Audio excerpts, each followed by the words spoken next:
Hey my spookies, before we get the show started, and boy is it a doozy, I just want to give you a quick update on my dog Chicano and his fight against cancer. He just had his 7th chemo treatment. Everything is going really well. One more left in 2 weeks. And I want to say a humongous thank you to everybody who's helped me pay for this massive amount of veterinary care. We've raised $4,001. And it really helps. It's almost half of the entire expense. So if you want to help, anything is appreciated. Go to weeklyspooky.com and click on Help My Dog. But now it is time for the show. Get ready. In like a lamb, out like a lion. That's how March is often described because winter weather is so unpredictable. But you know what else is unpredictable? The living dead. Born out of cold weather and hungry for human flesh. So get your sweaters on because it's time. What's that? You want to be scared? Come with me.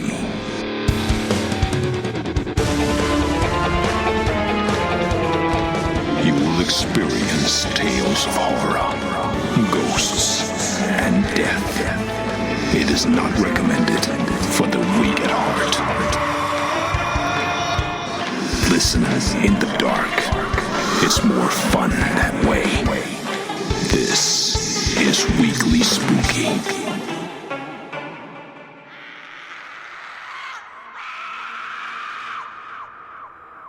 Hello, my spookies. It's Wednesday, and you know what that means. It's time for a little spooky in your weekly. And this week, it's a lot more than a little spooky because this is the first ever weekly spooky novella. That's right. This story is more expansive to give you that extra spooky feeling I know you all need just as much as I do. So make sure you're comfortable because this one is quite a doozy, and I felt like it was poetic to have it during the first week of spring because, as you know, March always has another idea in mind. So, make sure you're warm. Make sure you're cozy. Get yourself something warm to drink. Ideally not blood, but I'm not here to judge you because we have a truly terrifying story coming right up. But first, I want to say thank you so much for listening.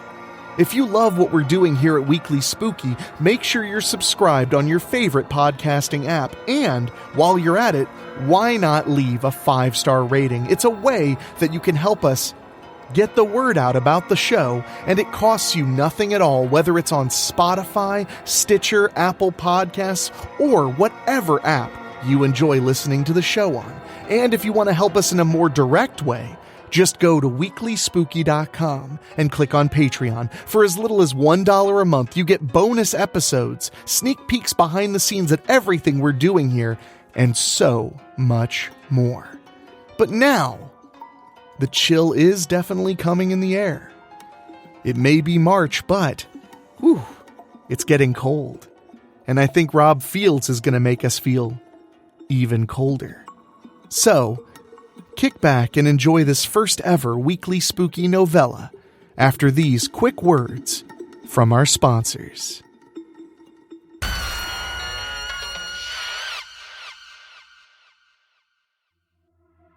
Blood and Snow by Rob Fields.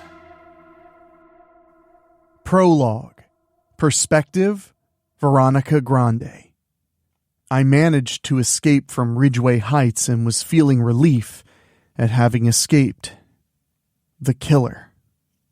I kept replaying the events in my head that had happened prior to escaping from Grande Estate, my new home. I remembered I had finished having sex with my boyfriend before the shit went down. I had to hide him quickly before throwing my few scraps of clothes on and making my escape. Even in my present situation, I was still amazed how I, of all people, had inherited Oliver Grande's entire fortune. Remembering even further back, I recalled how my mother had raised me since giving birth. Mom was a maid who worked hard to keep a roof over our heads and food on the table. When I was finally old enough to work myself, I went out and got an after-school job to help contribute to paying our bills. And then, on that one fateful day, it was a fairy tale that just happened. I answered the door to see two middle-aged men wearing what appeared to be expensive suits. My mother, whose name is Isabella Sableson, was scared that these men were there to kill both of us. Those fears were quickly put to rest when one of the men gave Mom the big manila envelope. As she read the contents, the men explained they were lawyers on retainer from Oliver Grande, one of the richest men in the country. I'd say his wealth and power was quite comparable to the Mirans who live over in Strickfield. On that day, I learned that Oliver Grande and Mom had had an affair when she worked for him as a maid at Grande Estate. When Abella told Oliver that she was pregnant with his child, the two of them had a huge fight that ended with her leaving the mansion. Devastated, Mom was left on her own to raise the child growing within her womb. The lawyers explained to us that Oliver had come to regret ever sending Abella away. He had desired her and wanted to marry her, but he had let the mantle of prestige get the better of him. So much so that he could never see what he truly had with Mom. The gasp and the bewildered look on Mom's face only confirmed what the lawyers told her and what was on the papers. Oliver Grande had passed away and left his entire fortune to me. For years I knew I was Veronica Grande, but I never knew the real reason why my last name was different from Mom's. The men explained that Oliver, my father, left his entire fortune to me to atone for the great wrong he had done in sending Mom away all those years ago, and for not being a father to me himself. I couldn't believe it myself when Mom let me read the documents. To be honest, I was used to my lot in life. I wasn't the most popular girl at Ridgewood Heights South High School, but I had a nice circle of friends. Me and Mom were just getting by, but at least we had each other. It still hasn't sunk in yet that I was now wealthy, beyond my wildest dreams. No sooner had Mom and I moved into Grande Estate, I would quickly learn that there were other Grande family members who felt I had absolutely no right to any of my father's fortune whatsoever. There was no way to contest the will, however. The envelope also contained a copy of a DNA test that was taken on me, unbeknownst to either Mom or me. The test proved that I was, in fact, Oliver Grande's biological daughter and his youngest child. Now the entire fortune was mine, and mine alone. Of course I was going to share it with Mom. I mean, why wouldn't I? I hadn't even been living in Grande Estate a full week when someone dressed in all black kicked in my bedroom door.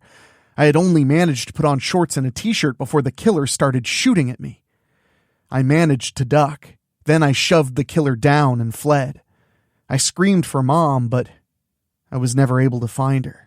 As I dodged gunshot after gunshot, I realized I had no other choice but to flee Grande Estate. I did feel comfort in knowing that the killer hadn't found my boyfriend. At the same time, I was very worried about Mom. I ran to the garage and grabbed a key fob to one of the new vehicles there. I found the correct car by pressing the horn button. As I got into the car, I just missed getting shot in the head. I managed to make it out of the garage and out onto the road. It wasn't long before another vehicle was pursuing me. I was panicking since I never drove an advanced sports car before.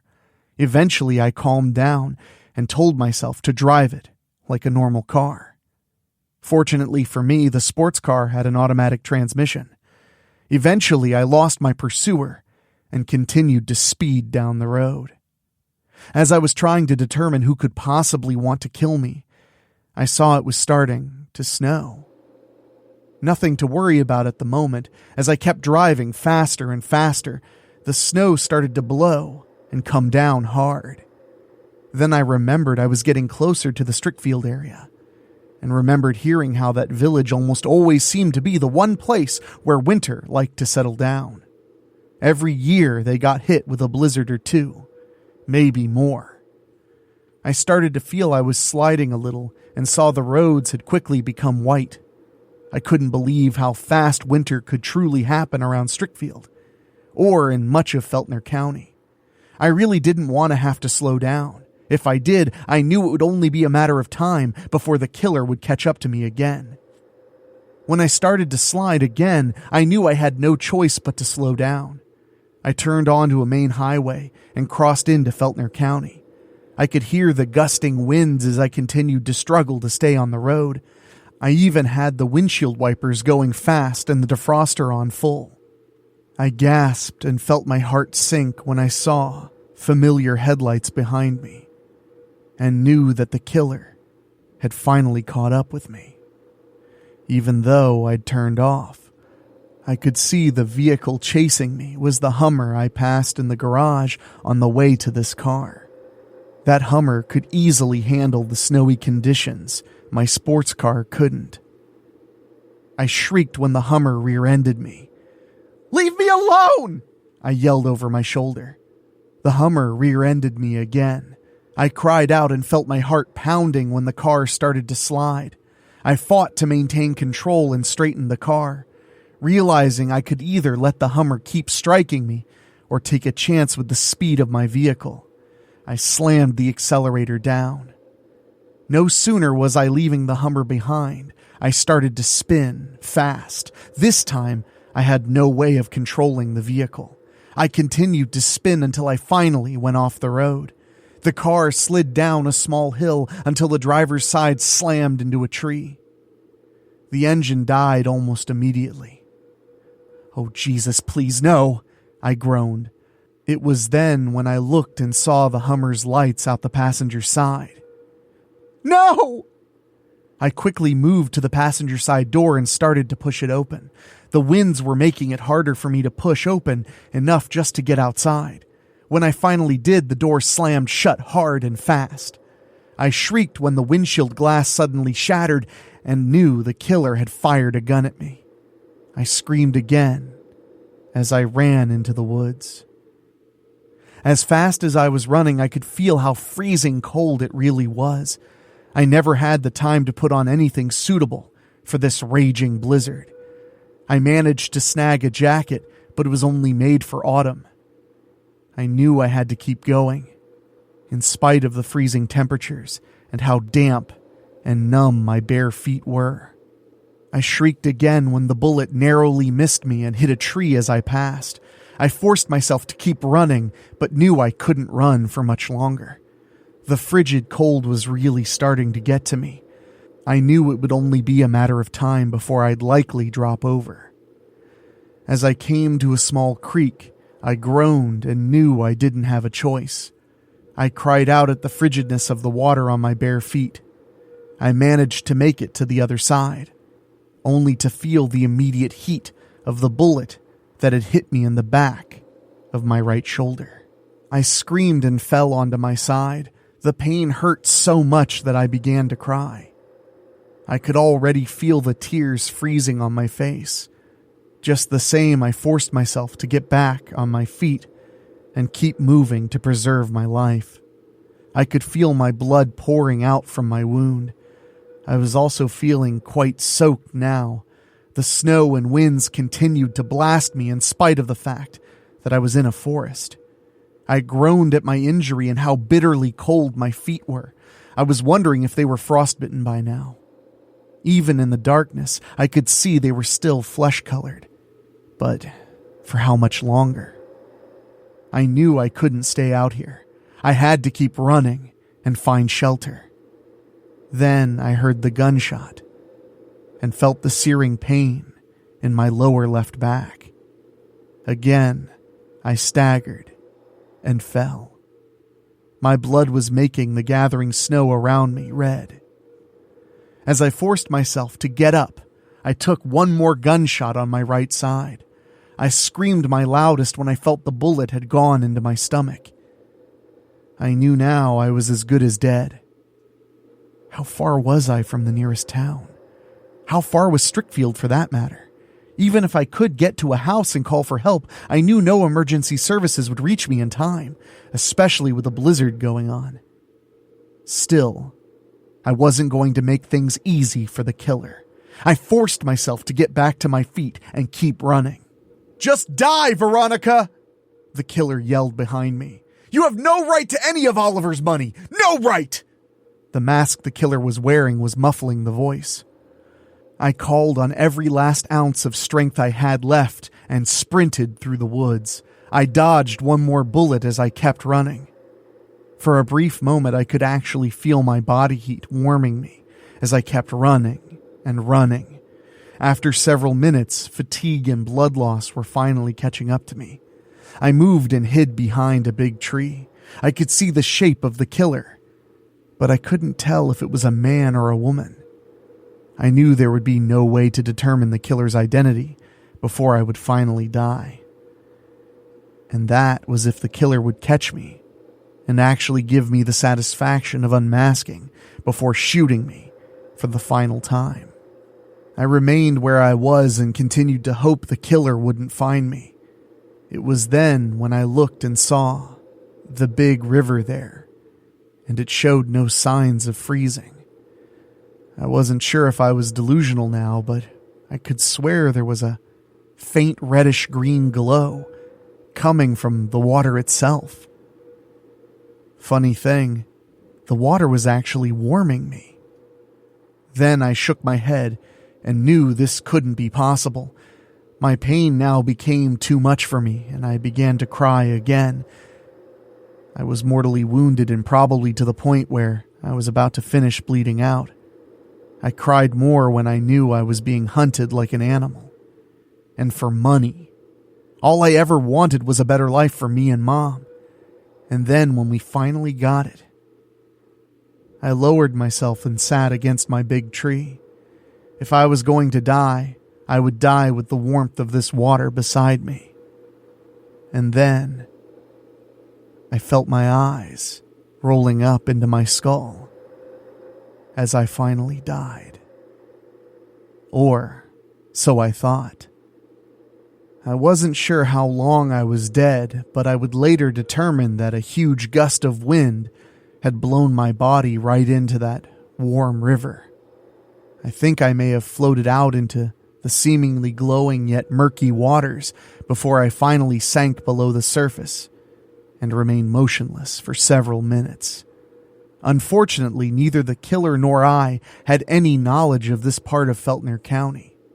Maybe if we'd known, we might have made it a point to avoid this very area that came to be known as the backwoods of Strickfield. Most unfortunately, neither of us knew of the horrors that awaited us in here. And there was certainly no way of knowing that years ago, toxic waste had emptied from a corroded barrel that was dropped here and had rolled into this very river. The toxic waste had mixed with the water and contaminated it to a point where those who lived in the backwoods here never went anywhere near it, for any reason. As the warm, murky bath continued to soak my body for several minutes, who would know for sure exactly what kind of mutations would come as a result? And then I finally felt myself starting to twitch. Then again, and again, I opened my eyes and felt the water's warm embrace all around me. I soon lifted my arms and felt my hand break the surface. I made a tight fist and knew something had happened. I knew somehow that I was changed. When I emerged from the waters that became my cocoon, I knew it was time to get revenge on the fucker who murdered me. Don't go away. Weekly Spooky will be right back. The killer growled and roared in frustration. How could I have possibly gotten away, right? I mean, the killer knew I'd taken 3 lethal shots from the high-powered rifle used. The killer had seen plenty of my blood and knew I was seriously hurt. Yet, I managed to get away. The blizzard continued its raging fury.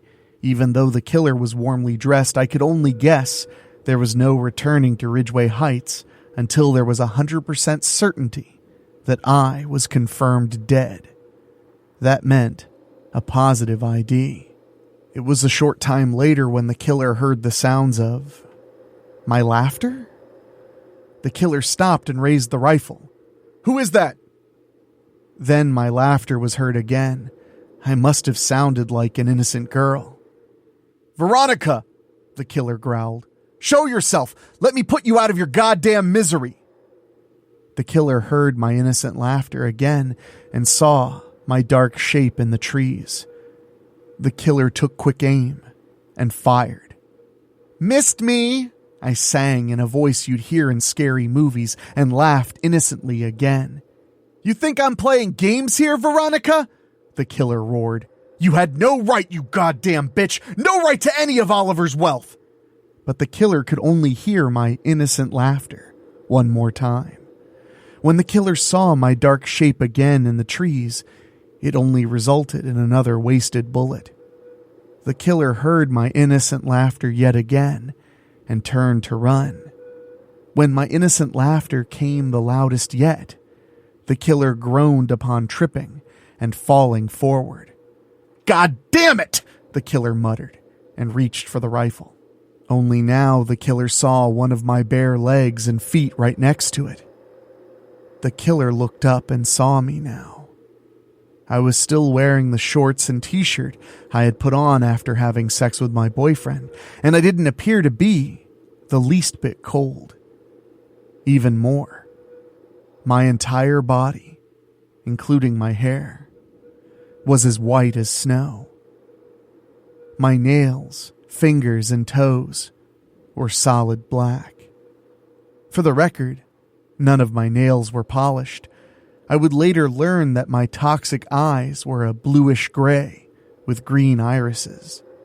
The killer could see the gunshot wounds on my body, but that I was no longer bleeding, nor was I feeling any pain. The killer quickly grabbed the rifle and stood up. I just stood there as the killer aimed at me and pulled the trigger. Click. Then I smiled sweetly and laughed innocently again. "Aww." Suddenly my cute face turned into one of utter rage as I rushed at my murderer. I easily jumped on my prey, and we were soon wrestling in the snow. "Get off me, you bitch!" the killer yelled, but I was in no mood for small talk. I wanted to tear the mask right off my killer and see who it was. However, I hadn't counted on the killer having a second weapon, a handgun. I cried out when I took a bullet right in the head. I fell and landed on my back. I must have laid there for several minutes. The killer managed to reload the rifle while not taking their eyes off of me. Suddenly, I sat up sharply and screamed. Even though the killer screamed in response, I still couldn't tell if it was a man or a woman with the mask covering their mouth. However, the killer did point the rifle at me and shoot. And I was flat on my back again. The killer again moved away from me, the rifle ready. I still wasn't feeling like taking my death lying down, and sat up again. I got back to my feet and glared the killer down. But the killer wasn't going to just let me come for my revenge, and emptied the rest of the rifle into me. I pointed right at the killer now. "You can't kill me." I tightened my fists. "I'm already dead." The killer finally got the message.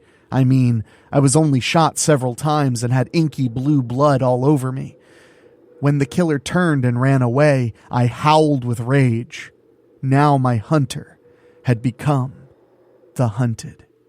I chased the killer all the way back to the Hummer. Unfortunately for me, the killer made it back inside and locked the doors.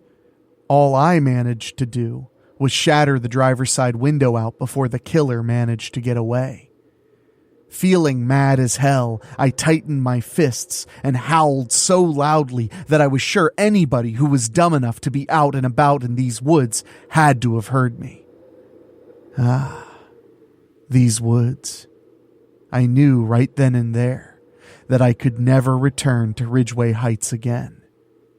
The backwoods of Strickfield would forever be my new home. 1 year later, perspective, Abella Sableson. It was a little over a year ago that my daughter's car was found out in the backwoods area of Strickfield. Veronica managed to get more than 100 miles away the night she fled from Grande Estate. She was eventually found by her pursuer. When the police searched for her after the blizzard was over, they managed to find the fall jacket she was wearing partially buried under some snow. There were no signs of Veronica herself, however. The police reports and newspapers said that my daughter was never found and may still be out in those Strickfield backwoods somewhere. She never returned to Grande Estate, and I never got so much as a phone call or a text from her. Now it's finally come down to this. I'm sitting in an SUV with 4 others who are going to help me find Veronica. I never got close to any of them. However, when I told them I was planning to come to Strickfield to look for Veronica and why, they agreed to come with me. You know what this means, to find Veronica? I tell them. The driver, Amos Culp, glanced at me in the rearview mirror. We'll find her. I know I want to find Veronica just as badly as you do. But you didn't have to rent a cabin for us to, I start to say. Don't worry about it, Amos interrupts. Turns out the trapper who owns the cabin owed me a favor, so I'm just calling it in. Besides, it's better than paying for a motel or hotel and having to keep driving back out this way from Strickfield or Pendleton. With this cabin, we're only a few miles away from those backwoods Veronica disappeared in. We're all good, Abella. Trina had her arms folded in front of her and didn't speak much during the trip. I wish Veronica would have called the house or let us know somehow that she's all right. I don't get it. She inherited all of Grande Estate and all that money. Not even a week later, she disappears out here? That's why we're going to investigate those backwoods just outside of Strickfield, I say, putting a hand on her shoulder. Why didn't the state police thoroughly investigate that area when they found Veronica's car? Tristan asked, sitting on the other side of me. I mean, I get it was during a blizzard and all, but just saying. That's just it, Morgan says, riding shotgun. It was during a blizzard. It would have been hard to try and look for somebody during a bad blizzard like that, especially in a heavily wooded area like those backwoods. Persistence may be paying off, I say. I've been spreading the word around on social media. I've even taken some trips to Strickfield myself. Then that phone call finally came last week from someone that said they saw my daughter somewhere in that same wooded area where her car was found over a year ago. I groan. I will not rest until I find Veronica. It's important that I find her. Well, we want to know what happened to Veronica too, Trina replies. Not much further to the cabin, Amos says. It's not long after we cross the Feltner County line. Amos turns off onto a dirt road and drives a short distance before we turn up the drive that goes to the cabin. When Amos stops, we get out of the SUV and bring our bags inside. We keep our backpacks with our gear in the car. As soon as we're all inside, we get startled when someone else is coming in the back door. An older man appearing to be in his early 50s. Can we help you, sir? I ask. Amos puts a gentle hand on my shoulder. It's okay, Abella. This is Tom Barlow, the trapper who's letting us have the cabin. The man smiles. I just want to make sure you all got here before I took off. Then he looks us all over. So what brings you all this way? Some hunting and fishing? Probably some hunting, Amos tells him. In those woods just off the main highway. He points in the direction. That way. Tom's face suddenly drops. Tell me y'all ain't serious. He points in the same direction. Ain't nobody told you none about them woods outside Strickfield? What about them? Trina asks. They're just normal woods, right? Tom looks at all of us now. If I didn't know better, I'd say he's probably thinking we're not right or something. Ain't none of you ever been to Strickfield? There's all kinds of stories that go on in them backwoods outside of Strickfield. those that have been in there and lived to tell about it, well, even they'll tell you all the things they seen in them woods. Like what? Morgan asks. Like what? Tom repeats with some surprise. Young lady, there are stories about things ranging from acts of cannibalism to strange creatures. There have even been talks about some little children walking around in there, ones that came back from the dead. We listen as Tom tells us a story he heard about a little backwoods boy named Billy McCracken and how he was killed and came back to life. Also how he turned some other kids living in the backwoods into things like him. I don't know none what brought him back to life, but there was a man who saw him and almost didn't make it out of there. Yeah, Mike Cruz was his name. Then Tom gets agitated. Look, I ain't making this shit up. I'm telling y'all right now, you do not want to go in them woods. The rest of us are looking at each other. Then I talk to Tom.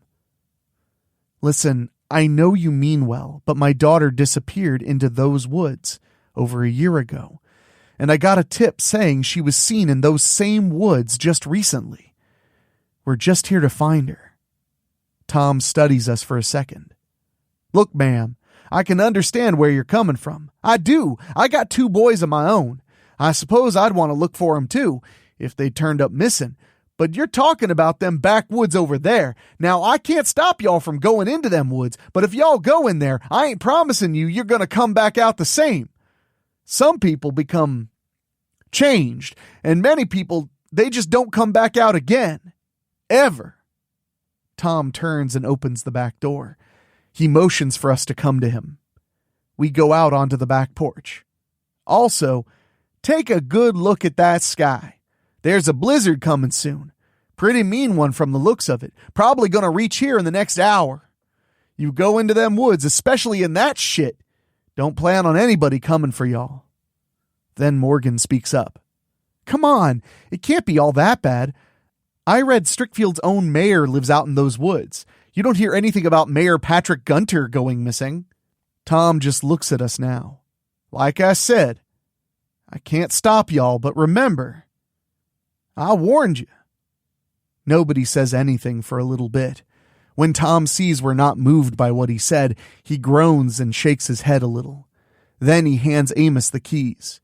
If you'd have told me about this before I agreed to let you use the cabin, I'd have said no, but I owe you for helping me when my truck broke down a few months ago. We talk to Tom for a little bit longer. Then he leaves, telling us he wants to get back to Strickfield before the blizzard hits. We watch him get into his truck that he had parked out back and take off. Now, it's just us.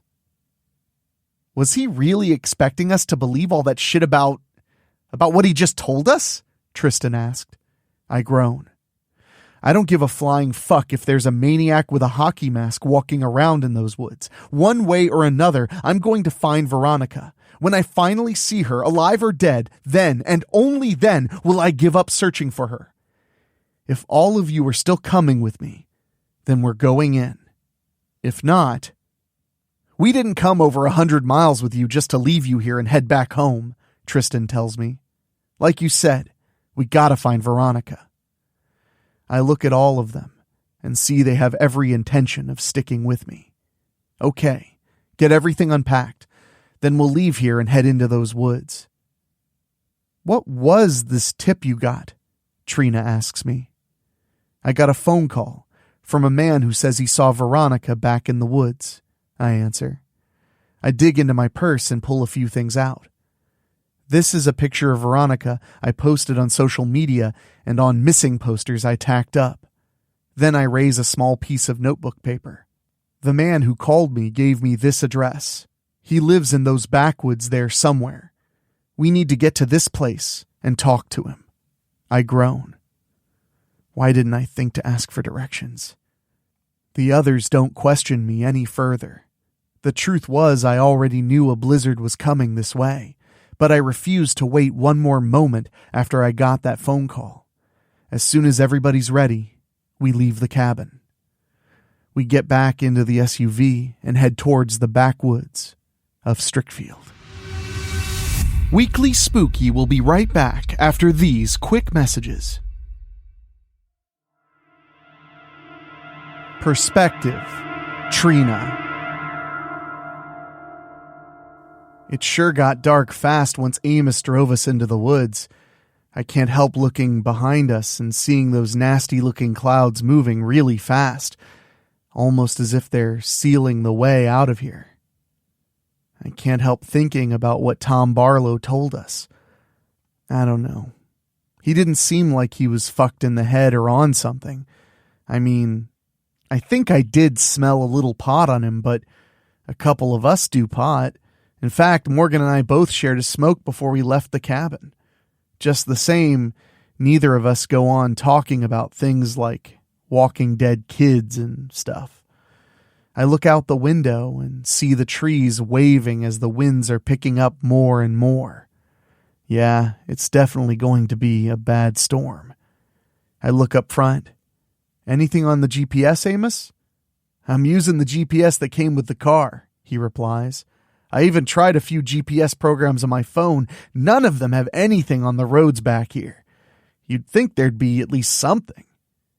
There's nobody walking around out here, or we could ask somebody for directions, Tristan mutters.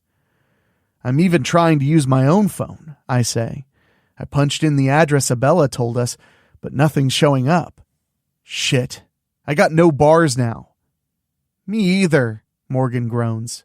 Damn it. Everybody else confirms they've got no bars on their smartphones. I'm about to ask Abella how she got the phone call, but then I see wires on the poles and know the people living out here are probably using landlines. Abella sighs hard now. I'm not going back. One way or another, I'm finding this address and getting some answers. We tell her we're with her, and then it starts snowing. It's not going to be long before everything gets white, fast. We soon stop at an intersection. I can't read that road sign, Tristan says. Then he gets out and goes to look at it up close. He comes back and gets in. I think that says Skeeter Road. We need to find Old Dutch Road, Abella reminds us. Guess we'll just have to keep driving around in here until we find it, or unless we find somebody, Amos says. Glad we pulled off for gas before we hit the cabin. We got a full tank, so we should be good. If we get low, we can always leave here and head into Strickfield. We take a vote and are unanimous in heading down Skeeter Road. Amos turns and takes us further into the backwoods. I look out the window and see it's really dark now. The snow is really coming down and the wind is picking up. I have a very bad feeling about this. We've been driving down one road after another. We can read some of the road signs. The ones we can't, we have to get out and read them under the car's headlights. This time, it's my turn to get out and read the next sign. It's hard to open my door with the wind blowing hard against it. When I do get it open and get out, I slip and fall flat on my ass. I get back on my feet again and look at the sign. It's not Old Dutch Road. I get back in the car and we continue on. We come by a few more roads and still don't find the right one. We still don't see anybody out here. We've passed a few houses and cabins, even some trailers, but they all look dark. You'd think there'd be somebody home in these places. I mean, it's not like it's late at night or something. With that blizzard, it almost makes it seem like it's night back here. I look at my watch and see it's just after 4 o'clock. Thinking about slipping, Amos has four-wheel drive on the SUV. I can't believe how slippery it is now. I can hear the wind blowing fierce as the snow keeps coming down. Amos also has the windshield wipers going. Looking at the roads, though, I'm thinking it's only a matter of time before they're too snow-covered, and we won't be able to keep driving on them. I'd be lying if I said these woods didn't look scary. I don't know how many miles these woods are, but it seems like we've been in here a long time. As big as these woods are, we might as well be looking for a needle in a haystack, Tristan mutters. When he hears Abella sigh, he quickly looks her way. Sorry. You still want to keep going, Abella? Amos asks. This weather's only getting worse, and the roads are getting real bad. Abella clenches her fist. Veronica is my daughter, and we will find her, goddammit. Yeah, her mind's definitely made up.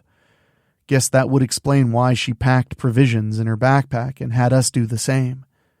Another road coming up, Morgan says. The sign's got snow on it. I'll have to get out and brush it off. Amos slows down and stops. Then Morgan gets out and has to stand on the front bumper to reach the sign. She brushes it off. What's the name of that road again, Abella? She calls out. Old Dutch Road, Abella calls back. This is it, we hear her cheer. Old Dutch Road. She gets back down and comes back in. Now we just need to pick a direction.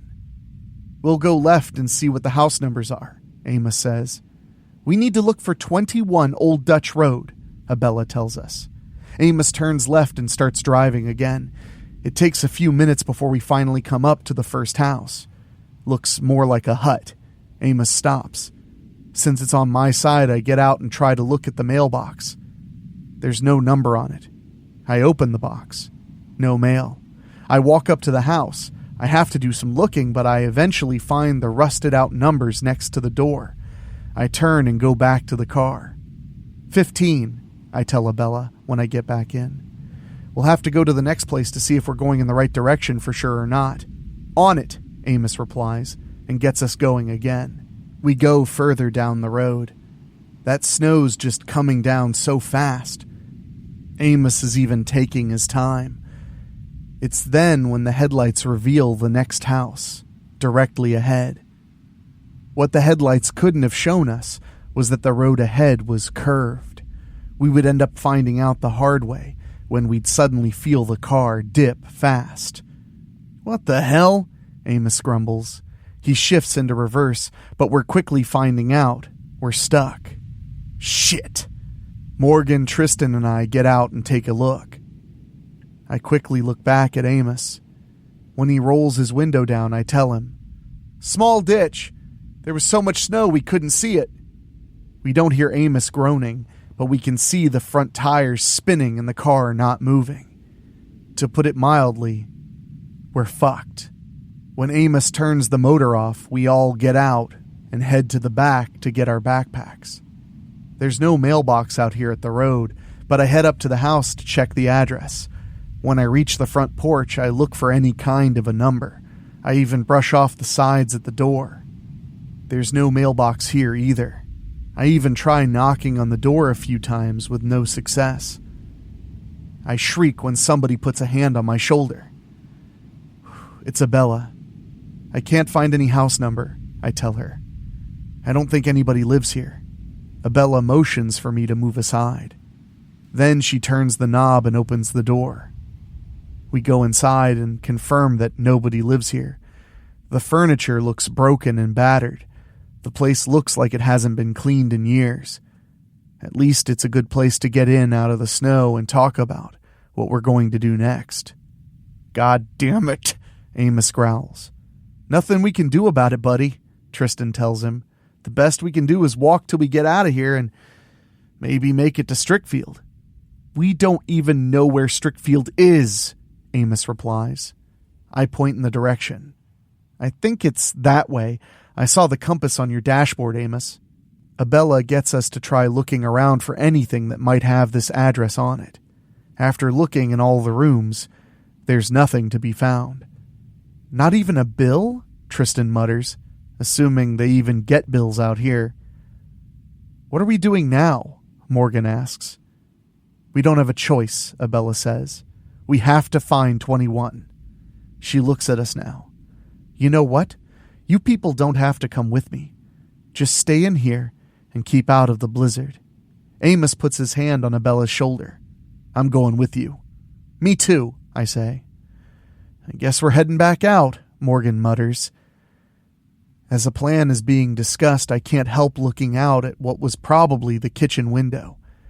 Just out of curiosity, I turn one of the faucet taps. Much to my surprise, water actually trickles out.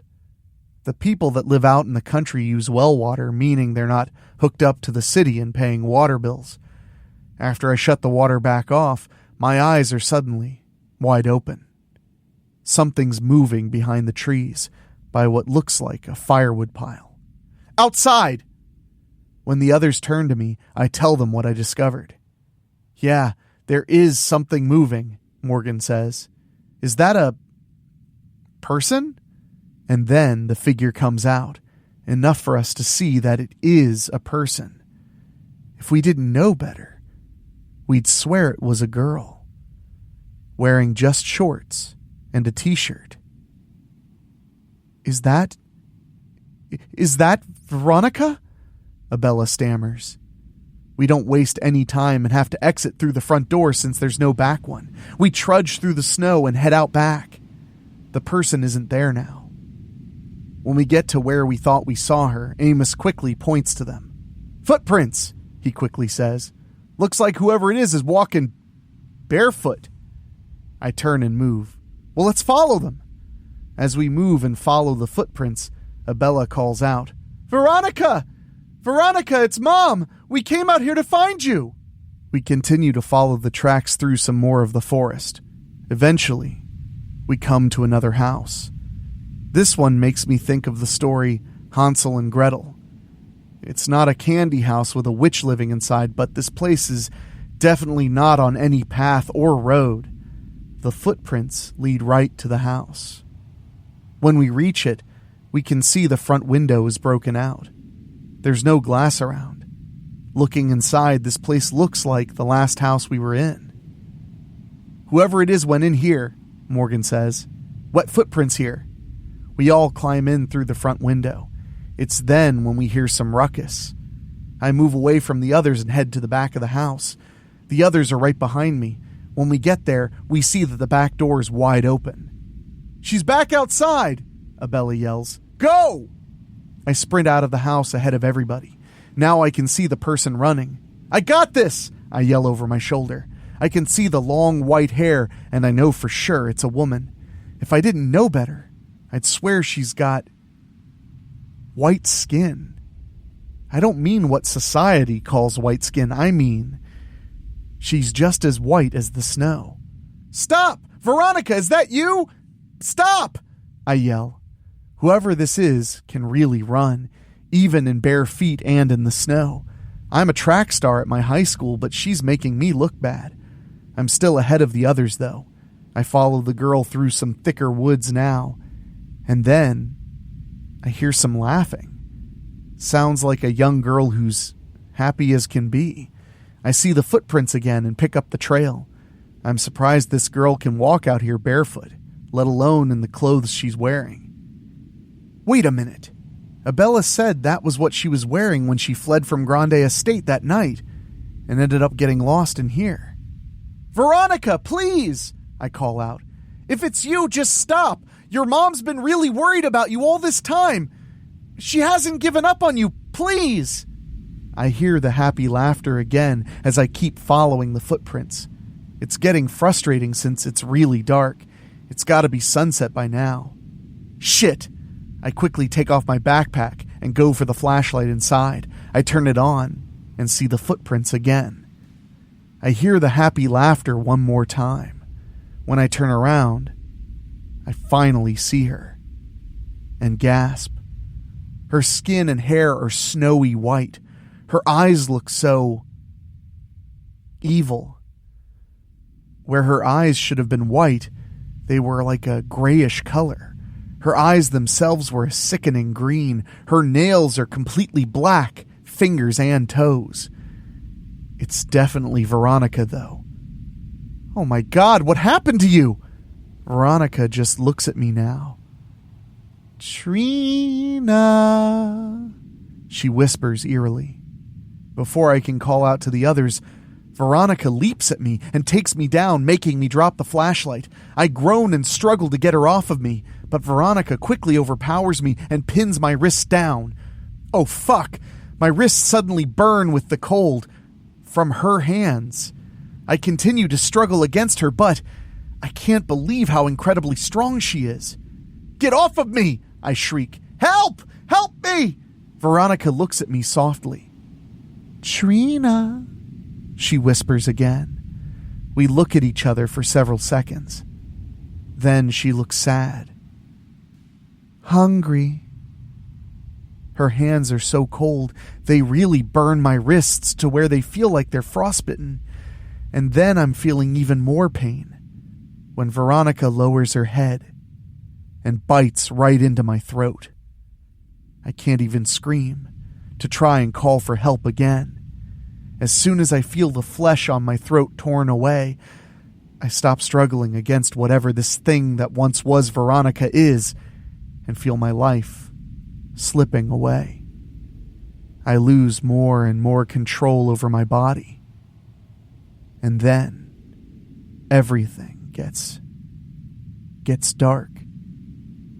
Forever.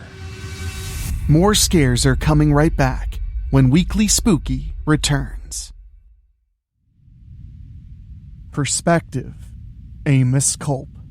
It's really hard trying to keep up with Trina. Even in hiking boots, I'm surprised she can run in the snow like she does. Guess that's what comes with being on the track team at Ridgewood Heights South High. It's also dark to where we have to use our flashlights now.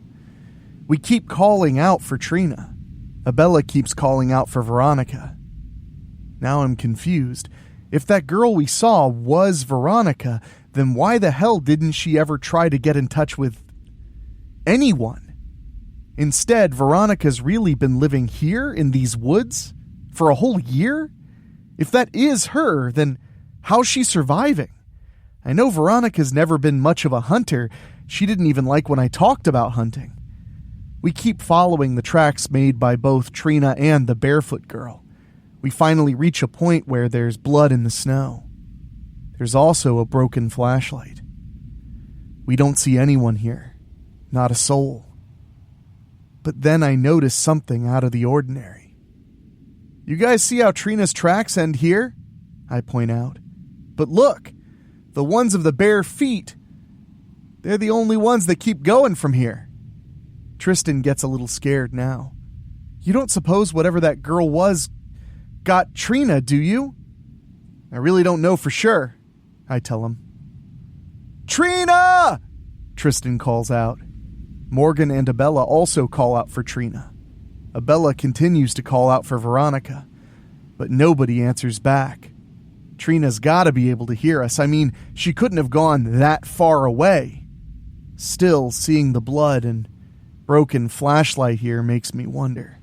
After a little bit, we stop calling out for Trina. "Ah, she's dead, man," Tristan says, shaking his head quickly. "She's gotta be dead. She ain't calling back to us. I think that girl must have gotten her. She shouldn't have gone off by herself." I raise my hand. "Tristan, don't, okay? We can't afford to be losing our shit, not out here." "We have to keep going," Abella tells us. "But Trina," Morgan tries to say, but I put my hand on Morgan's shoulder. "We'll look for her. She can't have gone far." But I think Morgan was believing Tristan. "I don't like this. I think something did happen to Trina. There's no way she wouldn't answer back." Again, Abella tells us we can go back and get out of the blizzard. I didn't think things would happen like this. "No, we gotta stick together now," I say. "We don't know what's going on out here with Trina missing." The others are quick to agree with me. Still, I'm beginning to think Tristan's right. Something either attacked Trina or possibly killed her. I'm almost afraid of what we'll find out. We move and follow the single set of footprints. At times, we do see some drops of blood. Then the trail gets cold when the footprints and the blood drops end at a small river. We have no idea which way to go. It's dark and the snow and winds keep blowing. What's more is that we're stuck in these woods with the car not being able to go anywhere. And on top of that, we lost Trina. "What do you guys want to do?" I ask. "Way I see it, we can go about this two ways. One, we can split up in twos and pick a direction. Or two, we stick together, safety in numbers." "I have to know if that's Veronica," Abella snaps. "I'm going this way." "I'll go with you," Morgan says, following her. Then Tristan bumps my arm. "We better go the other way. We can cover more ground." I groan and follow Tristan. "I'm telling you, I got a very bad feeling about this," I say. I think we should follow the women. But what if we all end up going the wrong way? Tristan asks. Then it hits me. You know, what if this girl's hunting us? If that's the case, it probably won't matter what direction we end up going. Tristan gives me a funny look. Why would that girl be hunting us? What do we got that she wants? I groan. I don't know. Something just feels wrong about all of this. We gotta try and find Veronica, Tristan reminds me. We've come this far. Once we find Veronica, Abella gets what she's been wanting, and everything will be good for everybody. We just gotta find Veronica. You know that. I know, I snap back. You don't have to keep reminding me. We should have come looking for her when it's not a blizzard. We both keep arguing about being here during the blizzard and waiting. One thing about Tristan, he's about as headstrong as a damn woman. Veronica was pretty headstrong too. Ain't no wonder she ended up getting all the way out here that night. We keep following the river. Without our phones, we don't know where the hell we are. There's no sun or moon. It's dark as shit out here, and the snow keeps blowing and drifting. I look up at the sky and can't see jack or shit. Okay, I can see those dark clouds up there that's bringing this blizzard down all over Feltner County. Why this county gets the shit end of that deal every winter, I'll never know. I'm gonna go across the water, Tristan says. Maybe we'll do better finding tracks if we each take a side. Whatever, I grumble. Tristan quickly moves across the water. It ain't frozen yet, but I can see it's freezing along the top at the ends. Tristan and I use our flashlights to keep lighting our way. Amos! Over here! Tristan calls out. I turn and move across the water to get to him. I shine my light where his is and see those footprints he's found. Made by bare feet. Let's go, I say, before the snow covers them up. We move and follow the tracks. I shine my light ahead, no sign of the girl. We keep following the fresh tracks as far as they'll take us. I can't believe that girl can move so fast in this shit, Tristan mutters. These backwoods people can probably do a lot of shit in here, I say. Hell, they're probably making their own gas to power their houses and trailers. These are probably the kind of people that live in a world all their own, not going into civilization unless they absolutely have to. Like the Amish? Tristan asks. Kind of, except you don't want to be planning a day around this place like you would in Amish country. We keep following the tracks. It takes many, many minutes, but the tracks end at a large, 2-story house. Like the house we were at earlier, this one looks like it hasn't been lived in for God knows how long. Makes me wonder how many people actually do live here in these woods, I say. This is the third place we've been at that's abandoned. We both know we gotta check it out. We find the front door easily opens. Once we're inside, I gotta help Tristan push the door shut since that wind keeps raging with the snow. We finally get the door closed. At least the windows are still good here, so we have a little shelter from the storm. I'll head upstairs, Tristan says. I think we should stick together, I say. I'll be okay. Then he picks up a board. Got this with me. My gut tells me I should go up with him, but he's already nearly up the stairs. Shit, I mutter. I grab my own 2x4 and keep it ready as I look around downstairs. And then I see wet footprints. Bare feet. That girl's gotta be in this house somewhere. I stand just outside a door and quickly fling it open. Just an empty closet. Then I remember Tristan being upstairs and haul ass up there. I quickly find him in one of the bedrooms. I told you I'll be okay, Tristan snaps. That girl's in this house somewhere, I say. Then I tell him about the wet footprints I found. Tristan nods once. Okay, we stick together then. We move across the upstairs and check the rooms. They have furniture in them and enough dust on it to make you want to choke. Even the blankets on the beds have dust on them. We check the closets too. They're either empty or don't have much of anything in them. We're about to leave the room when Tristan gets my attention, and I turn around and see... Veronica? Is that you? I gasp, ready to piss myself. I say I'm ready to piss myself because she looks like something right out of one of those scary movies. Veronica's hair and skin's white enough to be chalk. Her nails are all black and her eyes are just... Oh man, she's just scaring the bejesus out of me right now. She's still wet and dripping from being out in the snow. Just the way she's looking at us right now. I ain't no doctor, but I'd be willing to bet my cabin back home she ain't herself anymore. I remember her wearing that outfit she's wearing right now from that night, a year ago. Only thing that almost makes me lose control of my waterworks is seeing that blood on her face and t-shirt. Oh man, Tristan drops his flashlight and raises his board to hit Veronica, but she can actually move fast. She knocks the board out of his hands and grabs his wrists. He shrieks and cries out like a girl now. "Your hands are so cold!" he yells. "Let go of me, you bitch!" Before I can move to help Tristan, Veronica points right at me, making me drop my board. Her voice is this raspy kind of whisper. "You stay right there." Then she slams Tristan up against the wall and bites right into his throat. He screams so loud you'd think you could actually hear him through that blizzard outside. Blood squirts everywhere, especially when Veronica pulls back and has a chunk of Tristan's throat in her mouth. "Oh, man!" I scream and quickly bolt out of the door. Now I'm hearing Veronica screaming like a banshee. I'm about to reach the stairs when I see... Oh, man. No, I groan. Trina's right there on the stairway now.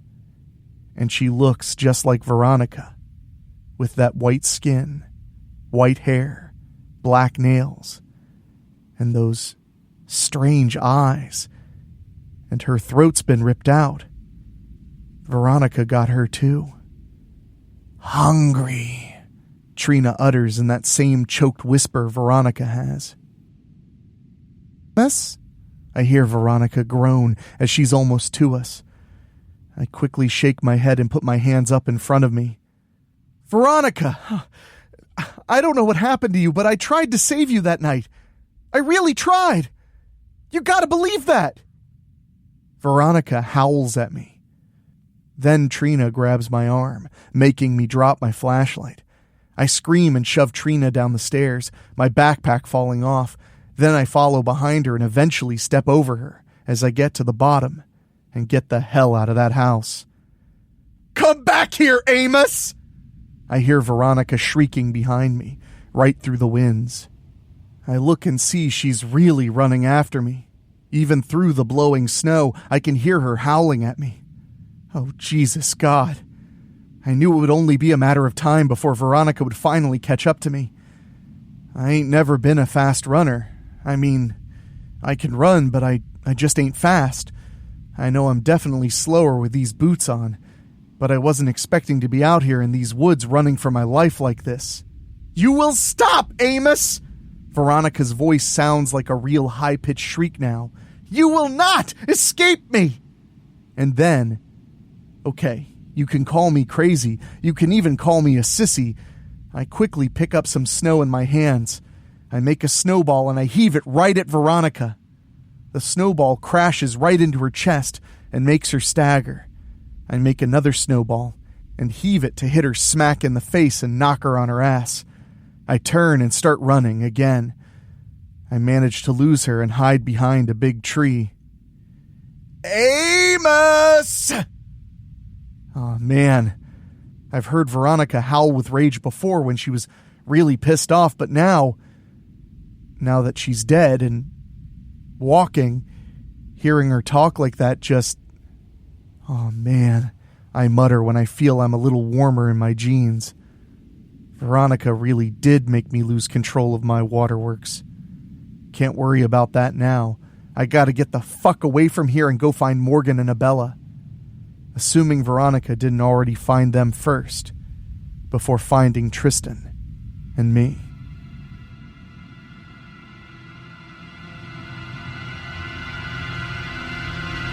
Perspective. Morgan. After having no luck finding Veronica, Abella and I double back to see if we could find Amos and Tristan. Abella doesn't say much of anything, but I understand what she's feeling. She just wants to find her daughter and make things good for everybody here. Veronica! Abella calls out again.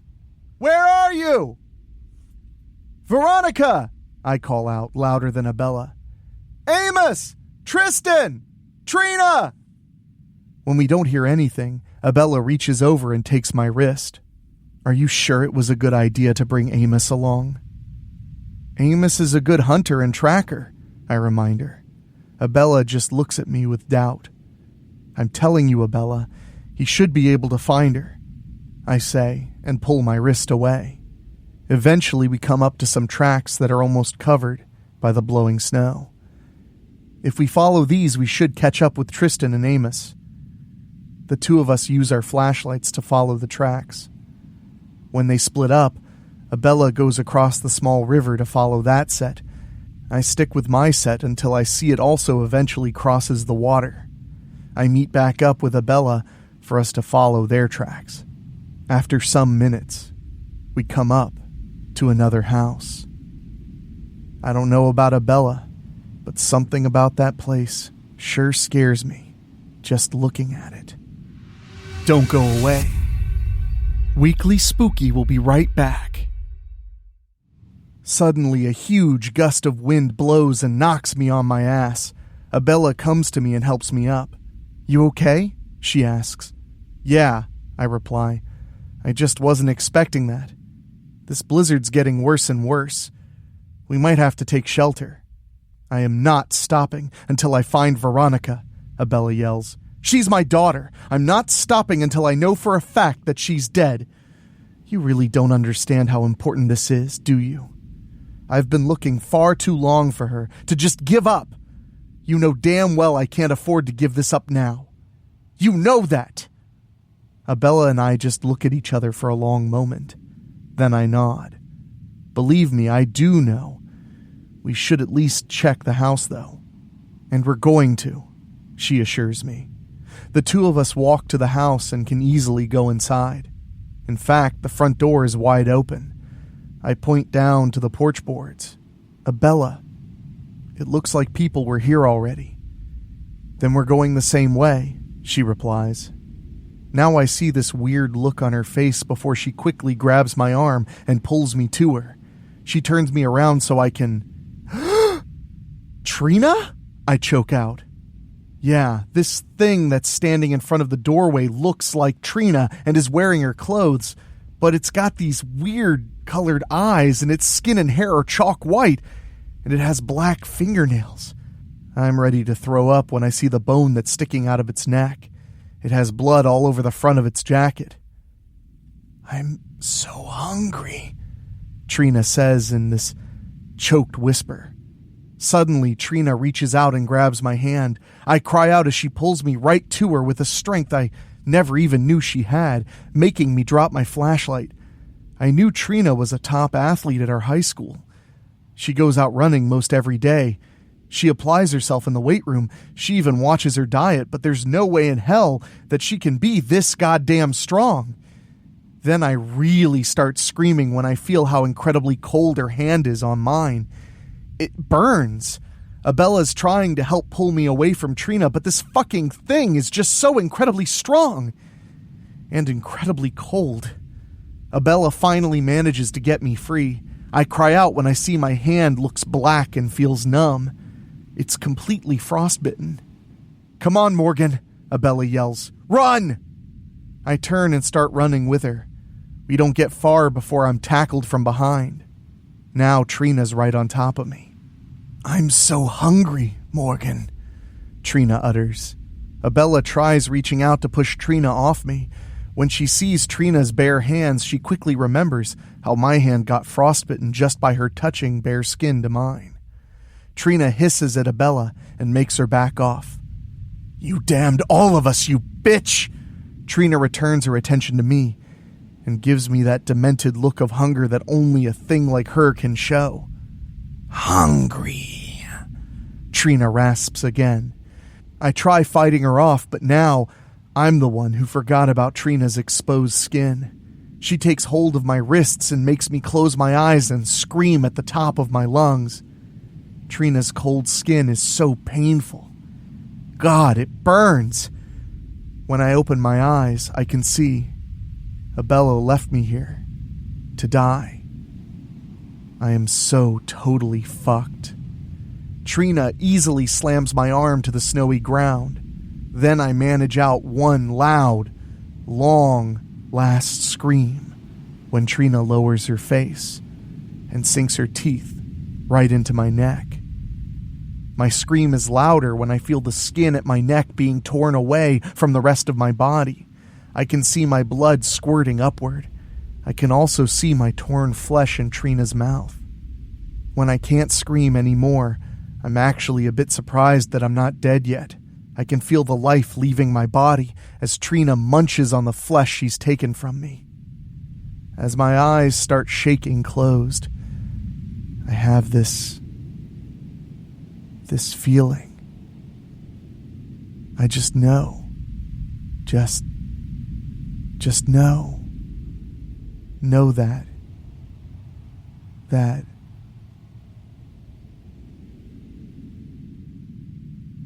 I feel myself twitching. I slowly open my eyes.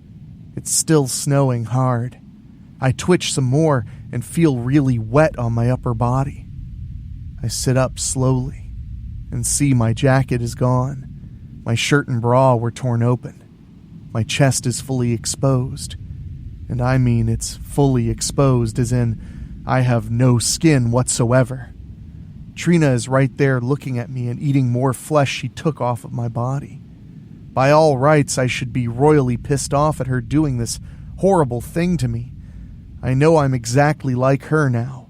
I also know that I'm getting very hungry and need to do to somebody what Trina was doing to me. But that's just it, isn't it? I can't attack and feed on Trina, can I?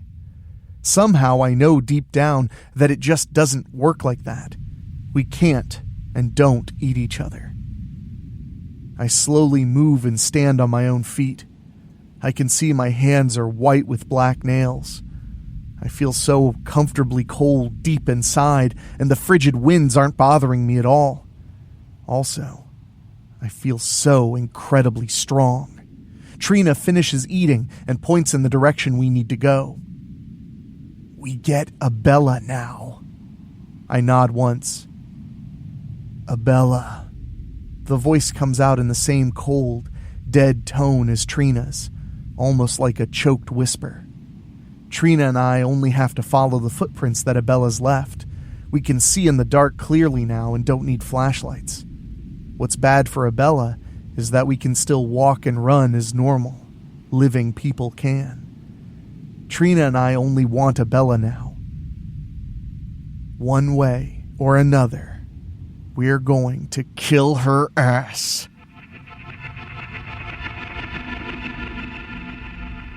Perspective. Amos Culp. I keep moving through the woods. I swear this blizzard just keeps getting worse. You'd think them damn clouds decided to stop right where they are. I can stay warm in my winter clothes, but I lost my backpack back at the house where Veronica and Trina were. It had my food in it. Assuming it really was Veronica and Trina. Amos! Oh man, Veronica's getting closer now. She probably found my trail and is hot after me. You know, there was a time when I was glad Veronica Grande was the kind of person who liked coming after me. That girl she was really sweet on me. I know I was sweet on her right back. Maybe even a little too much. In fact, that's where all this goddamn trouble started that night. Suddenly I see something just ahead, past some trees. Yes! There's a cabin just ahead. Lights on inside. That means somebody's home. I quickly haul ass. I know I'm supposed to be a man, but trust me when I say that all that shit goes right out the window when you deal with what I'm dealing with. Tell me what a real man you are when those things are eating you alive. I finally make it to the door and pound on it. Help! Help me! Let me in, please! Open up! Those things are right behind me! Oh, man! After a little more pounding, the door finally opens. There's this man looking to be in his 60s standing there. He's got gray hair and a beard and is wearing a dark blue shirt and bib overalls. I quickly brush right past him and into the house. I slam the door shut and lock it. "You mind telling me what in tarnation is going on here?" the man asks. "There's these things outside," I quickly tell him. Then I explain to the old man what those things are. The old man just looks at me. "Didn't think them dead folks would be out here in the middle of winter." I just look right at him. "You know about them things?" He nods once. "I sure do, son. All kinds of bad things in these here woods these days. Never used to be like that, at least not when I was a young boy like yourself. Now we got all kinds of things walking around in here, things like ghouls, cannibals, monsters, and even dead folks. Usually dead folks are down during the frigid winters we get round these parts." He raises an eyelid. "You done sure you saw dead folks walking around out there?" "I don't know what them fucking things are," I snap. "White skin, white hair, black nails, and they eat people. I seen them things for myself. I saw one who was my girlfriend kill and eat a man right in front of me. She's gonna probably find me and kill my ass too." The old man just looks at me for a second. Then he moves to his fireplace and takes his shotgun down off from above it. "You better help me secure this place, son." Turns out he's one of those people who keeps his house prepared against those things that walk around out here. He shows me how to secure the windows with contraptions he can just slide across the windows and lock. Man, I still think I'm in some kind of goddamn nightmare and waiting to wake up. But no, I know I'm feeling pretty hurt deep down at seeing my Veronica like that. Then I hear Veronica's howling, shrieking voice off in the distance. "Amos!" Both the old man and me look at each other. Then he points to the front door. "We just have to fortify that door now. Help me!" We already secured the back door. Now we move to the front one and start to apply another contraption to keep the door solid. That's when we hear someone knocking hard and screaming. "Help! Let me in! Help me! Please!" The old man quickly opens the door and lets Abella in. She turns her flashlight off and looks at us. Abella's damn sure surprised to see me here. She tries to come hug me, but I point right at her and shake my head. "Come on, son, help me finish with this door," the old man quickly tells me. "Yeah," I respond and help him with getting that contraption across the door. As soon as the house is finished being fortified, I turn to the old man. "You sure know what you're doing out here? You sure all this is going to keep them things out?" The old man tightens his jaw a little. "You said them dead folks outside are strong, didn't you? How strong we talking here, son?" "Strong," I imply with a little more force in my voice. Then I sigh. I honestly don't think these contraptions will keep them out for long. Then I notice Abella's scared as hell. Just the same, she's looking around. Then she points to the old man. "Jethro Carnes, you're the man I talked to on the phone. This is 21 Old Dutch Road." She raises a letter envelope that has the address on it. Jethro Carnes nods once. "Yes, ma'am. You must be that woman I called regarding her little girl. Saw the missing poster on a pole. Didn't think much of it. I just know it was mighty cold outside." He moves to the fireplace and throws a log onto the fire. Then he faces us again. "I saw someone walking around out there when I went out to bring in some more firewood. I swear I saw her as plain as the nose on my face, except she looked like what you just told me, son. Never saw snow white dead folks walking around in these woods till that day." "So what happened?" Abella yells.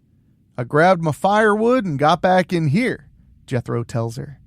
"Already had the windows and doors taken care of, just had to secure the front door. Had my gun, but she never tried coming in here."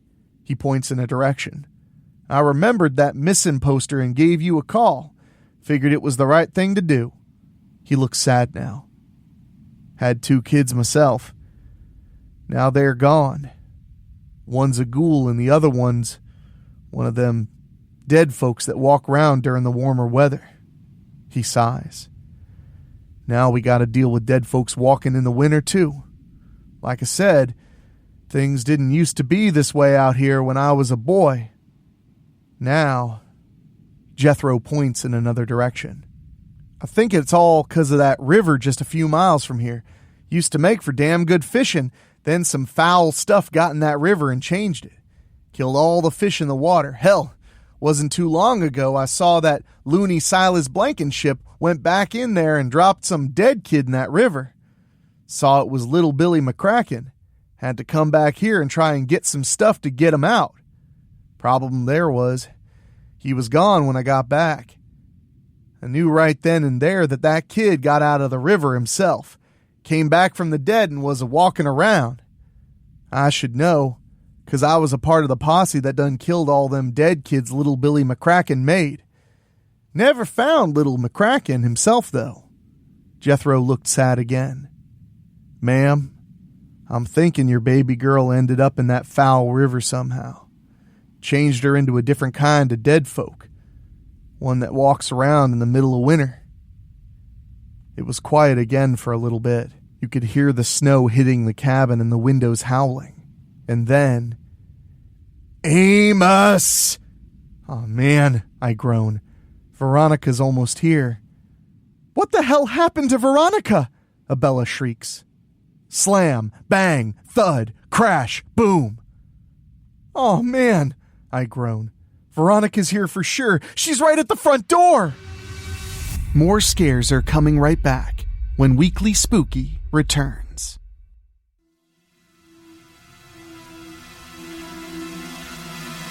Amos, I hear you in there. I hear Veronica rasp. Come out! Veronica's still pounding at the front door. Then we hear something else pounding at one of the windows. Are you in there, Abella? You bitch! Oh man, I point in that direction. There's another one of those things there. Sounds like Trina. I look at Jethro. I saw what Veronica did to Trina. She can turn people into those things like her. And then another one pounds at the other door. Hungry. Shit, that's Tristan. One more of them starts pounding on another window. Let us in, Amos. Oh, Lord Jesus Christ, not Morgan, too. I look at Abella and Jethro. Looks like Veronica's made herself an army. Abella groans. My God, what happened to Veronica? I point right at her. Why don't you tell us what happened to Veronica? Abella looks at me all pissed off. What the hell does that mean? I tighten my fists. I was there at Grande Estate that night, in Veronica's bedroom. I know what you did a year ago. I know it was you who came to kill Veronica that night. Abella's really pissed at me now. You've got some nerve, Amos Culp, you son of a bitch. I grin at Abella now. Yeah, I do, don't I? Problem here is my nerve and yours are two completely different things. You see, Jethro looks worried. The way them dead folks are pounding, you might be right about my fortifications, son. I reckon they'll be in here before too long. He nods to a closet door. There's another gun and shells in there. Better move it. I quickly get to the closet and open the door. I find the shotgun in there and a box of ammo beside it. I load the gun and come to stand with Jethro. Jethro looks at Abella. Sorry, I ain't got no gun for you, young lady. Then Abella shows she's full of surprises. She unzips her jacket and pulls a handgun out. Before either Jethro or me knows what to do next, Abella shoots the old man right in the head and blows his brains everywhere. His body falls to the floor fast. Then she quickly turns her gun on me and shoots me too. I spin fast and fall over, losing my shotgun. I ain't dead yet. She just got me in the shoulder. Then she comes and presses her knee right on me and points her gun in my face. I don't know how you found out, Amos, Abella says. You're right. I wanted my daughter killed that night a year ago. Oliver Grande's money was mine. Veronica had no right to it whatsoever. Too bad you're not going to live long enough to tell anyone the whole truth.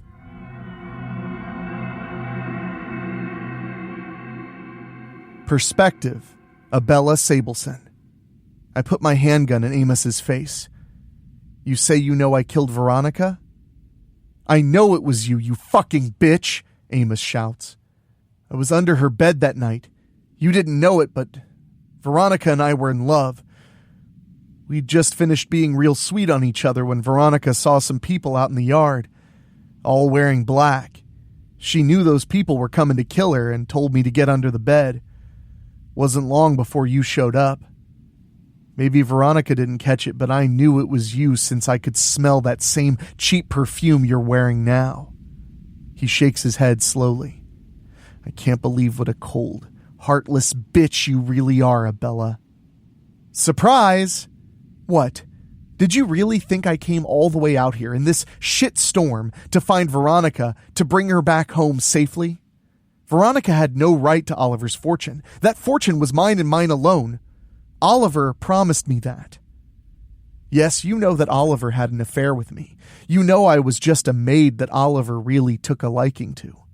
Knowing Oliver wanted to be with me, I simply played his heartstrings. What was my motive? Money, of course. Oliver had billions upon billions of dollars. I was just a maid who had to work just to get thrown a few scraps to survive. I knew if I played my cards right, I could become Oliver's new wife and have access to all that money. Of course, you already knew there was a bit of a problem with my plan. My birth control didn't work when it needed to, which resulted in my getting pregnant. Just the same, I figured I could use my pregnancy to my advantage. The problem, however, was that Oliver Grande came from a proper bloodline to where he would mingle with women from other proper bloodlines for the purposes of having children to carry on those proper bloodlines. Once I revealed my pregnancy to Oliver, showing him the hospital results and telling him that he was the only man I had slept with, he told me he couldn't marry me. Oliver and I had a very heated argument about it. Then he calls me out saying I only wanted to be with him for his money. However, he wasn't going to just cast me off. He told me that I would have to raise our daughter and that he would provide for both of us. However, I could never come back to Grande Estate again. Oliver's offer was this. He told me that if I showed I could love and support our child, if he saw that I was the best mother to our child I could be, then he would leave both our child and me his entire fortune. So I carried Veronica to term. I even had to give Veronica Oliver's name, another condition. She was officially Veronica Grande, not Veronica Sableson. Oliver would send me money that I would use to care for Veronica. I did everything in my power to make sure that little spawn from hell got everything she needed or wanted. I had given Veronica the best years of my life, making her think I loved her so much. As for Oliver himself, he stayed on at Grande Estate with his proper wife and all his proper children that he made with her, none of which he loved in the slightest. Fast forward to a little over a year ago. Oliver had finally died of old age exactly 6 months after his proper wife died. His will had already been made. You'd think Oliver would have kept his promise to me and left his fortune all to me and Veronica. He left his entire fortune to Veronica alone. Not only was I upset about this, I don't mind telling you Oliver's children from his proper marriage also flew into a rage. I was there at the reading of the will and saw them. They were none too thrilled at learning that Veronica was their half-sibling. As far as they were concerned, Veronica was not a pure-blooded, proper Grande and wasn't entitled to any of their father's money. However, there was a stipulation in the will that stated upon Veronica's death, the entire fortune would become mine, and mine alone. At first, the children from this pure-blood marriage wanted to turn on me. However, I made them an offer they couldn't refuse. I would split the fortune with them equally if they would just help me kill Veronica. They all readily agreed. That's right. Everybody who was here with me in the backwoods now, aside from Amos, they're Oliver's proper children, from his proper wife. We dressed up in all black on the night Veronica ran away. Oliver taught me how to hunt when we were seeing each other, so I knew how to fire the rifle. Unfortunately, Veronica was wide awake and managed to move before I could shoot her. Amos just told me why. Thanks to that fucking idiot, Veronica ended up getting away, taking a sports car. I grabbed the Hummer and pursued my daughter to these woods outside of Strickfield. You'd think Veronica would have just fucking died after I shot her 3 times. She did, apparently, but it seems she didn't stay dead. I even shot her again and again when she came for me. I barely managed to get away from Veronica when I ran out of bullets. I knew I had to come back for her and finish what I started. In order for me to claim all of Oliver's money, it has to be known that Veronica is quite dead. Her being whatever spawn of hell she is now won't cut it. That's why I convinced Oliver's pure-blooded kids to come back in these woods with me. We needed to kill Veronica to be sure she stays dead. Only then can I claim what's rightfully mine. As for Amos, we needed a good tracker. He was a handyman and groundskeeper around Grande Estate who knew how to hunt. Morgan suggested him, of course. And now, "I'm going to kill you, Amos," I growl. "You let Veronica get away that night." But Amos roars and manages to grab my wrist. He brings me down to the floor. Even though he's bleeding out, he's still fighting me for my gun. "Let go of me, goddamn you!" I yell. It's then when one of the window fortifications gives way. Then the back door comes flying open. It's not long before those things are all inside. I punch Amos in the face hard and maintain my handgun. I quickly get to my feet. Oh my fucking Christ. There are so goddamn many of them. Veronica, Trina, Tristan, Morgan, they all look so disgusting. Aside from Veronica, they've all got parts of their body eaten off. Morgan really looks disgusting with her entire rib cage fully exposed, her internal organs still inside. Veronica points right at me. "It really hurts knowing you never cared about me." Then she screams, "You murdered me! You made me into this!" Veronica looks down at Amos. I can see this thing clearly still loves him. Then she looks back at me. "Sorry, Mom, but you still can't have my money." I hate Veronica so much that I raise the handgun. "I'll finish what I started with you a year ago in these woods."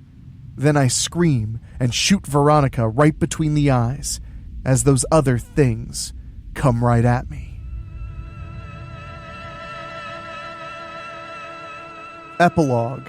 1 year later. Perspective. Amos Culp. I walked into this place called Denoyer's Grill. I was surprised it was even open during that damn blizzard. Hell, I was surprised I was still alive and smelling great food. I don't mind telling you I was still hurting at having been shot by a Bella like that. I think it's safe to say I was definitely the freak in the room when I walked into that diner. The man standing behind the counter asked me if I was okay. I shook my head and told him I really didn't know for sure. When I told the man I just got out of those backwoods, him and many of the other customers just looked right at me. The man, David Denoyer, the owner of the place, quickly got on the phone and called for an ambulance for me. Then he told me to sit down and gave me some hot coffee. Denoyer didn't even try asking me what happened out in them backwoods.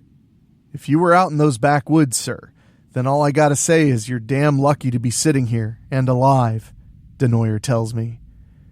"Very few people go into those woods and come back out with a story to tell. Unless you're our mayor, that is." I just kept shaking my head slowly, remembering what happened in those woods. I tried telling Denoyer and anyone else who'd listen. I told them everything that happened with Veronica Grande, all that happened a year ago as I'm telling you this. Even today, it still hurts knowing I'll never see my Veronica again. You gotta know, Abella did not survive those things. Abella ended up emptying her handgun trying to shoot them. All she did was make them bleed this blue blood. Then they all grabbed a hold of Abella and just tore her apart. Abella's screams stopped just that quick. Not that it would have mattered. Later, I'd come to learn that the one thing regarding the backwoods of Strickfield is no one will ever hear you scream. I ended up watching as those things just sat on the floor and ate whatever pieces of Abella they had in their hands. I was so scared I didn't even try to run. I almost puked seeing Morgan's exposed belly getting full. I figured if Veronica could find me at that old man's cabin, those things would have found me wherever I tried running to. When they finished with Abella, all that was left were her bones. Then those things all looked at me. I think I lost control of my waterworks again, knowing they were going to eat me. Tristan, Trina, and Morgan wanted to. But Veronica told them no. Veronica knelt down beside me. She wanted to take my hand but stopped when she remembered she'd freeze it right off. "Go away from here, my love," she rasped. "You're free. I know you truly loved me." I shook my head slowly. "I still love you, Veronica." Veronica bowed her head. I think it really hurt her, saying what she felt she needed to say to me. "Never return here, ever again. Live your life, Amos. Know that I'll always love you." Then she lifted her head and pointed. "Go that way." Then those things left. I made myself get up and walk back out in that blizzard. I saw the 4 sets of footprints where those things went off to. I trusted Veronica and walked the way she told me. When I came out of the woods, I only had to walk a few miles before I came to Denoyer's Grill. I've since bought Tom Barlow's cabin. Some college students are here. They just listened to me tell them why it's not a good idea to go into those backwoods. Yeah, you just know they ain't gonna listen. Much like when we were all here at this cabin last year. Today, like a year ago, has a blizzard about to come down on us. Just can't catch a break during the winter in Feltner County. I point in the direction of the backwoods. I'm telling you people right now, you go back in there, especially during this blizzard, I'll lay odds none of you are going to make it out alive. Those things are in there. They'll trap and eat you when you least expect it. That is, if no ghouls get a hold of you first. I know they want to call me crazy. They just say goodbye and tell me they're heading in to look for game. I shake my head slowly and watch them leave. I try telling them one last time, but they ain't listening. I watch as they pull out of my driveway and head towards the backwoods of Strickfield. I go back in the cabin and look at a picture of happier times, of Veronica Grande and me together. Then I look towards the backwoods and know those idiots are going to run into Veronica and her half-siblings. All I can do is pray they make it out and live to tell the tale, the same way I barely did. I put the picture of me and Veronica down and go put another log on the fire as the blizzard starts.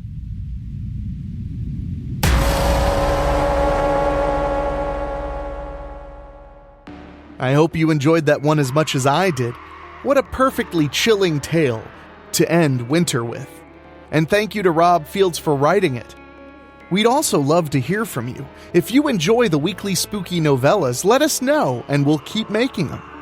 Because I figure every now and then, we want something a little bit more meaty, pardon the pun, to sink our teeth into. Okay, yeah, the puns are just going to keep coming no matter what I try. Moving on from that, if you love what we're doing here, please remember we do it every single week. We're always bringing you the spooky because Halloween is not a date. It is a mindset and a way of life. And if you want to help perpetuate that way of life and keep us going and going and going, join 94 other spookies over on Patreon. For as little as $1 a month, you get all kinds of goodies and you keep us going and going.